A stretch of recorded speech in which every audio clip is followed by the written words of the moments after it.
Now, it might sound like I'm really, being very negative about this manager control oriented model and very positive about this supportive leader model. I mean, even the military has started to recognize that there are times for both of these, and that's exactly what I would say. That what we're really looking for is balance between management and leadership. Both are very important.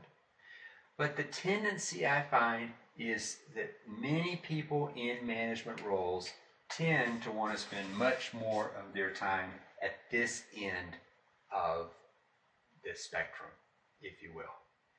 And whereas more times than not, you're going to be more effective when you're coming from that ask-oriented leadership mode.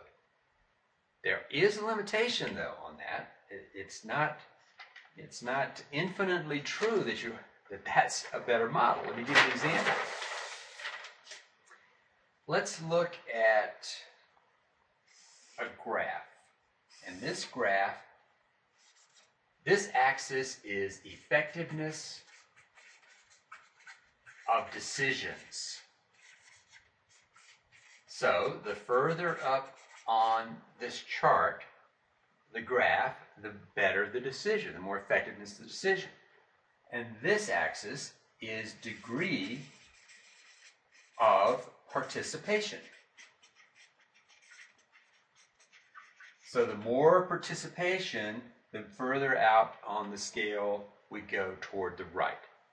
Now, if the ultimate was to have everyone participate until we have 100% agreement, 100% alignment on every situation, then this graph would start out, and the more participation, the better, the more effectiveness the decision would be. And yet, that's not real world from my perspective. From my perspective, what I have seen is the graph looks something like this. It does start out very rapidly, but it tends to hit a peak and come back down. And so there is a point, and I bet many of us out there have experienced being in a meeting where we kind of beat it to death. We got all the input, but then we weren't in complete alignment. So we kept talking, and that's when the decision's effectiveness goes down. We start to lose people, we start to lose the alignment, we start to lose the buy-in for it. So there is a point on the scale at which, beyond which, you don't want to ask any more questions.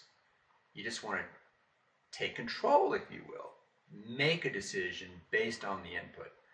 Now, the one fear I have with saying that is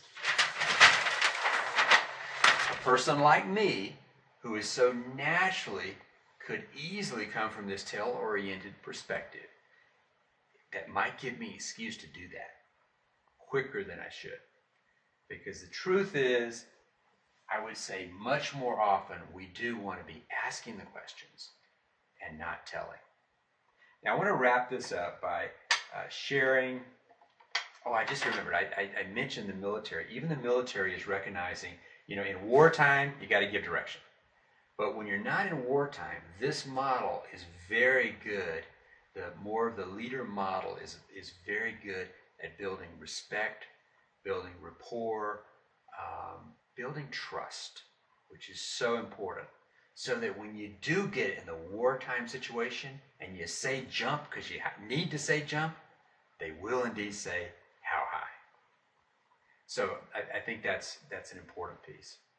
Now, so I'd like to share an example that I had in my own personal life in this. This is decades ago when I was still with Hewlett-Packard Company, and I was asked to, a significant promotion for me. I was so excited about it. I was asked to move to Connecticut to manage the worldwide business that Hewlett-Packard did with GE. And so they're headquartered there, so I moved to Connecticut. And I spent the first month, this was what an opportunity for me. Had a lot of visibility even at the CEO level of Hewlett-Packard. And so big opportunity for me. So I spent the first month gathering data, looking at lots of numbers and where the business was coming from, what the business looked like, and I created a business plan. And in about a month, I felt like I had it nailed. Knew exactly what we needed to do to double the business, which was huge because it was already a very large business. And in 2 years, by the way.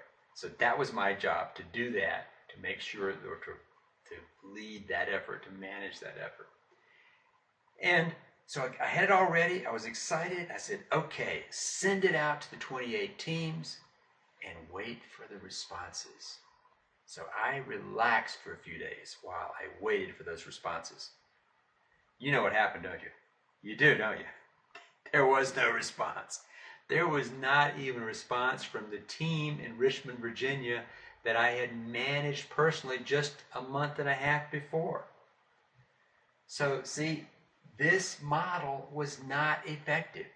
And it hit me, only hit me, truthfully, when they did not respond, that they didn't have to.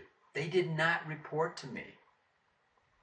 They were not people below me who report. They actually reported to me on dotted line. Every single one of these 28 teams reported up a different ladder, regional, district, those kinds.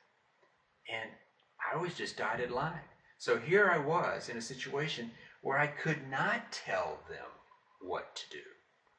So it forced me to do something different. And I was really kind of petrified. I was kind of seeing my, for a few weeks there, I was seeing my career flash before my eyes, my dying career. But what I did is I decided to go to where I was comfortable. I went back to Richmond, Virginia for a meeting, and I met with a team of people who had a lot of GE accounts, and they were people who were fans of mine. We had a great relationship and so forth because we'd worked together so closely for years. And I just opened up and I said, gosh, what ideas do you have, guys?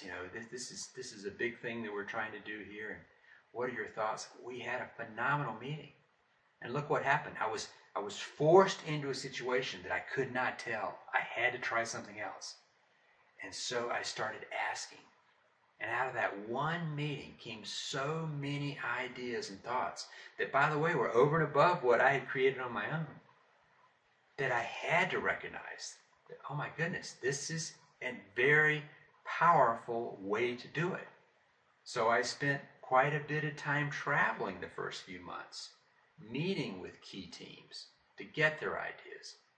And when that was brought together into a plan, there was a lot of buy-in for it, and we did indeed achieve the doubling of business in 2 years. I hope this is helpful, and I hope you see the value of spending more of your time being the servant leader, asking the questions instead of giving the direction. I look forward to seeing you next time. Hey, if you like this, forward it to a friend. By all means, sign up at leadershipmadesimple.com. Actually, you'll see it right over there, the sign-up form. If you're not already signed up there, do so to make sure you get the other videos that we do. It's been a pleasure.